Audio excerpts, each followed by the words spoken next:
আমার আল্লাহ রাসূলের নাম, আল্লাহর রাস্তায় 2 টাকা বিক্রি দেন। বেটি রে, বাড়িতে কেউ আছো? এ বাড়িতে কি কেউ আছো? 2 টাকা বিক্রি দাও। আল্লাহ তোমার বরকত দিক, 20 টাকার বিনিময়ে তোমার হায়াত দান করুক। 20 টাকা বিক্রি দেন গো। ও বাবা, কেউ কি বাড়িতে আছো গো? এই ফকিরের 20 টাকা, 10-20 টাকা দাও না কে? এ কেউ কি আছো? এ গেটটা খোলো, আমি অসহায় মানুষ, কেউ 10-20 টাকা দাও। আল্লাহ তোমার 10 টাকার বিনিময়ে পরকালে শান্তি দিক। আল্লাহ তোমার বেটা বেটি ভালো রাখুক। আল্লাহ রসুলের নাম, আল্লাহর রসে 2 টাকা দেন। এই ফকির, এখানেই ব্রেক। আর যাওয়া যাবে না, রাজার নিষেধ আছে। আমি বড় অসহায় মানুষ, আমার রাজার সাথে দেখা করার ব্যবস্থা করে দাও। এটা কোনোদিনও সম্ভব নয়। তুমি সামান্য একজন ফকির, ফকির রাজার সঙ্গে দেখা করা সম্ভব নয়। The next day.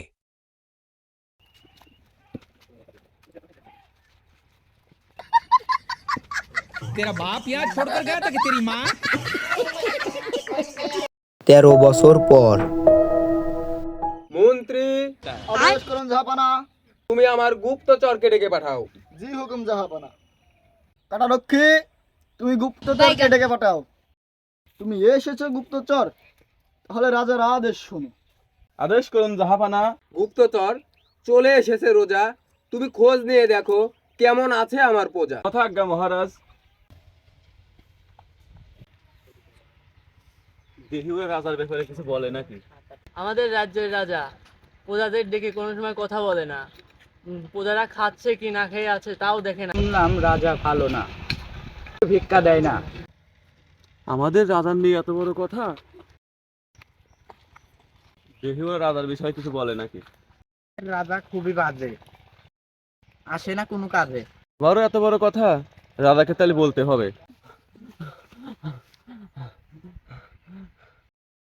গুপ্তচর, তোমার কি হয়েছে? তুমি ঠিক খুবই ক্লান্ত হয়ে আছো। এত বড় কথা? কি কথা গুপ্তচর? গুপ্তচর, বিষয়টা আমাকে খুলে বলো তো তুমি। আমাদের পূজা মন খুলে বলতে পারে না আপনার সাথে কথা। আপনি কি বুঝতে পারছেন তাদের হৃদয়ে কতটুকু ব্যথা? পূজাদের মনের ভালোবাসা একদিনও পান নাই টের। আস্তে আস্তে আপনাকে তারা মন থেকে করে দিচ্ছে বের।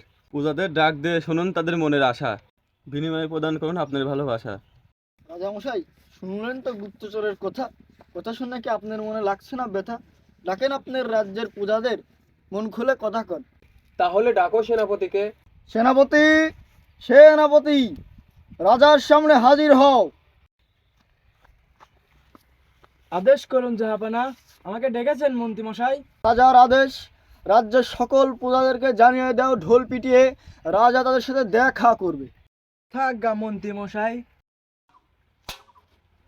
একটি বিশেষ ঘোষণা, রাজা স্বয়ং আপনাদের সঙ্গে দেখা করতে চেয়েছে। আজ বিকেল 4টায় আপনারা রাজপ্রাসাদে চলে যাবেন। একটি বিশেষ বিজ্ঞপ্তি, আজ বিকেল 4টায় রাজপ্রাসাদে আপনাদের রাজা স্বয়ং আমন্ত্রণ করেছেন। পাইকেরে যা বললো তা কি সত্যি? যদি সত্যি হয়, এবার খুলে যাবে আমার কপাল। এই কারারক্ষী, তুই তো এতদিন আমার দুঃখের দৃষ্টি, আজ তো সুযোগ আছে, আজ তো আমাকে যেতে দিবি নাকি? হ্যাঁ অবশ্যই, হ্যাঁ আপনি যান। সবাই চলে এসেছে, এখানে আসতে দেরি হয়ে গেছে। তোমরা সবাই এসেছো, তোমাদের কার কি সমস্যা তোমরা বলো আমার কাছে। কব আমি কব আমি কব আমি কব সবার আগে আমি কব, আমার আজ 13 বছরের সাধনা আমি আজকে পেয়েছি। খামোশ! এই তুমি বলো তোমার সমস্যার কথা। মহারাজ, আমি বড়ই অসহায়, আমার বাড়িঘর সব নদীতে ভেঙে গেছে, আমার একটা ব্যবস্থা করুন। আচ্ছা, এবার তুমি বলো। মহারাজ, এই বন্যায় আমার সব ফসল নষ্ট হয়ে গেছে, আমার পরিবার না খেয়ে আছে, আমার একটা ব্যবস্থা করুন। এই ভিক্ষুক, এখন তুমি বলো তোমার কি সমস্যা। মহারাজ, এই এলাকায় আমি এই একটাই ফকির, আমার কেউ নাই। আমি ভিক্ষা করে খাই। আমি বারবার আপনার দরজা আসায় আপনার কারারক্ষী আমাকে ঢুকতে দেয় নাই, আর বলে একটা ফকির কখনো মহারাজের সাথে কথা বলতে পারে না, এ হতে পারে না। তুমি যাও, এখান থেকে চলে যাও। মহারাজ, আপনার এই রাজ্যে যত পূজা আছে আমি সবার দুয়ারে গেলে আমাকে খাবার থেকে শুরু করে বস্ত্র বিতান পর্যন্ত দিয়েছে। আমি আপনার দরবারে এসে কিছু আমি পাইনি। আমার এই 13 বছরের হিসাব আমার খাতায় লেখা আছে, আপনি বুঝে দিন আমাকে।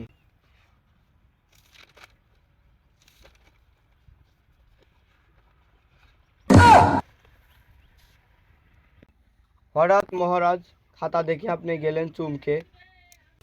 তোমার এই 13 বছরের যা হিসাব, আমার রাজ্য বিক্রি করলেও তোমার ঋণ পরিশোধ হবে না। তোমার ঋণ পরিশোধ করতে হয় যদি, তাহলে থাকে না আমার গদি। এই রাজ্যে থাকার যোগ্যতা নাই আমার, আজ থেকে এই চেয়ার তোমার।